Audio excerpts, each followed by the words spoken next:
पिछला भाग में रउआ देखले रही कि कैसे बेताल शर्त के मान के राजा विक्रम के कहानी सुनावे खातिर मजबूर कर देलक और वो कहानी सुनावल शुरू कर देलक।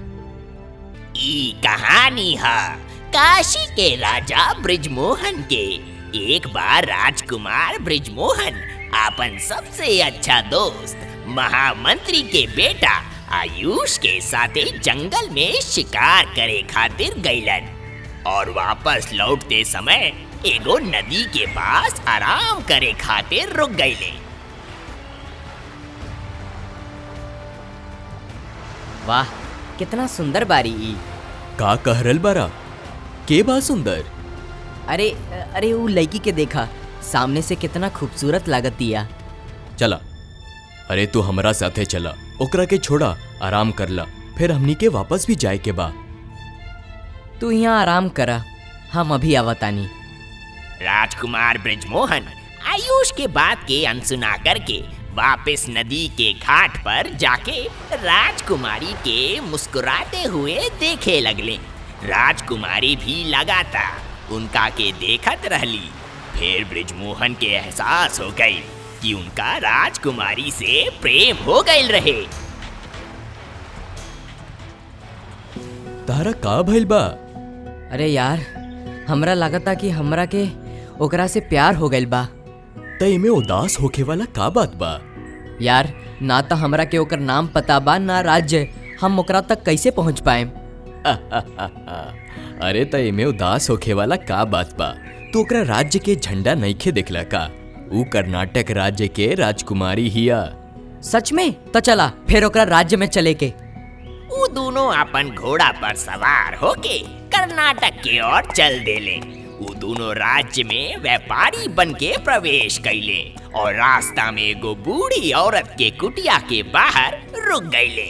अम्मा, हमनी के व्यापारी हैं सन, का हमनी के यहाँ रुके खातिर थोड़ा जगह मिल सकेला? दिखला से त एकनी के बड़का व्यापारी लागत आरन सन। एकनी के इहवे रोक लेतानी, रोज के 100 गो मुद्रा ले लेम। ई हमार कुटिया हा, रउआ लोग यहाँ रह सकीले, लेकिन हर दिन के 10 गो मुद्रा देवे के पड़ी। वो दोनों मान गईले और राजकुमारी के बारे में जानकारी हासिल करे के कोशिश करे लगले, लेकिन कुछो भी हाथ ना लागल। तब एक दिन अम्मा कहीं जाए खातिर बहुते उत्साह से तैयार होत रहली कि तभी राजकुमार ब्रिजमोहन उनका से पूछले, आज इतना तैयार होके कहाँ जाता नी अम्मा? अरे बेटा, आज हम राजमहल जातानी। राजकुमारी के श्रृंगार करे खातिर एगो नया सहायिका चाही, एही से जातानी। साचो? तो का तू हमरा एगो संदेश राजकुमारी के देबू? अगर देबू तो हम तहरा के सारा मुद्रा दे देम।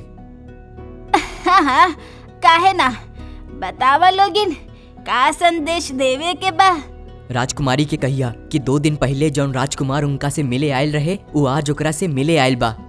ई सुन के अम्मा हैरान हो गईली और राजकुमार के कहला पर वो राजकुमारी के संदेशा दे देली।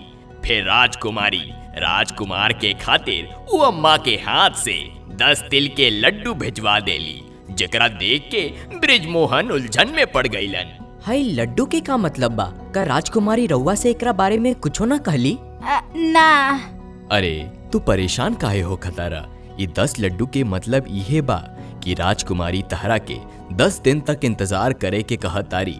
समझला हमार दोस्त? राजकुमार 10 दिन बीते के बाद फिर अम्मा के राजमहल भेज देले। अब की बार राजकुमारी कुछ भी जवाब ना देली और अम्मा जाए खातिर खिड़की से इशारा कर देली।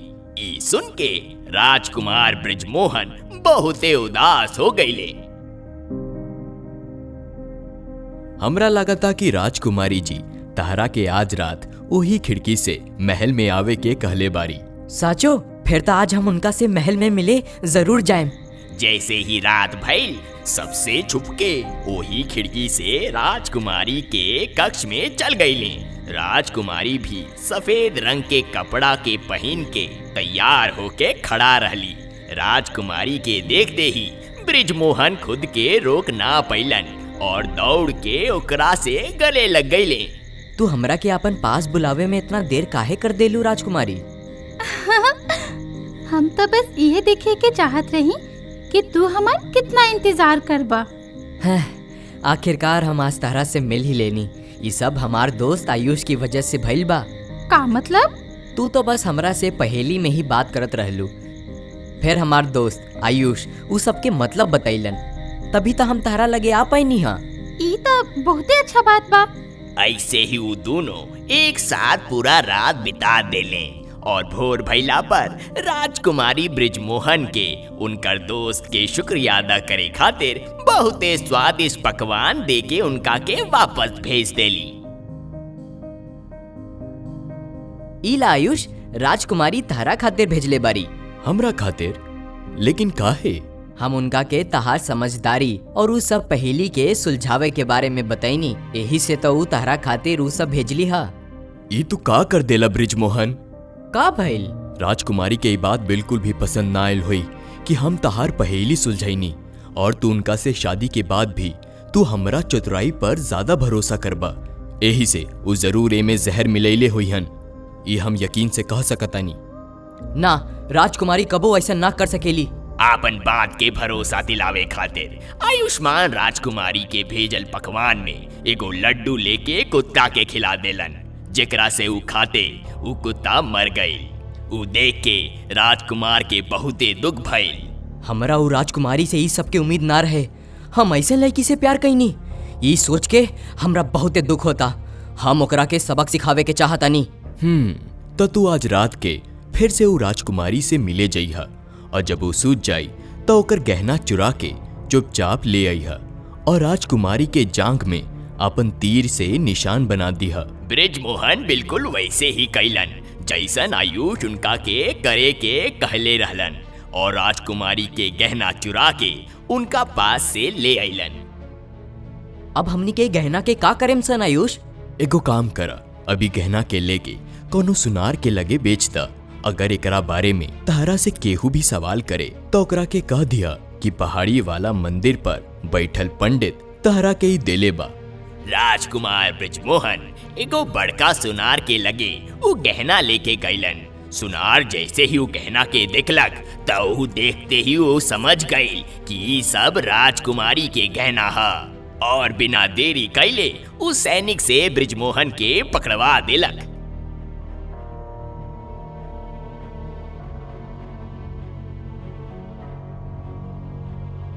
ए गहना तहरा लगे कैसे आयल? महाराज, हमरा के गहना पहाड़ी वाला पंडित जी देले बारे। सैनिक जन वो पंडित के यहाँ लेके आवसन। बतावा पंडित, ये गहना तहरा लगे कैसे आयल? हम काले रात के एगो लड़की के ओकर प्रेमी के साथे नजदीकी बढ़ाते हुए देख लेनी तो वो घबरा के हमरा के अपन गहना दे देलक और चोरी के इल्जाम से बचे खातिर हम ओकर जांघ पर तीर से निशान बना देनी। महाराज, ई सुनते ही राजा रानी के राजकुमारी के जांघ पर निशान देख के आवे के कहलन। अब राजकुमारी के जांघ पर तीर के निशान पाके राजा ओकरा के गुस्सा में देश से निकाल देले। तब बतावा विक्रम कि कहानी में पापी कौन बा? और हाँ विक्रम, अगर तारा जवाब मालूम होते भी तू हमरा के ना बतैबा ता तहार सर के 1000 टुकड़ा हो जाई।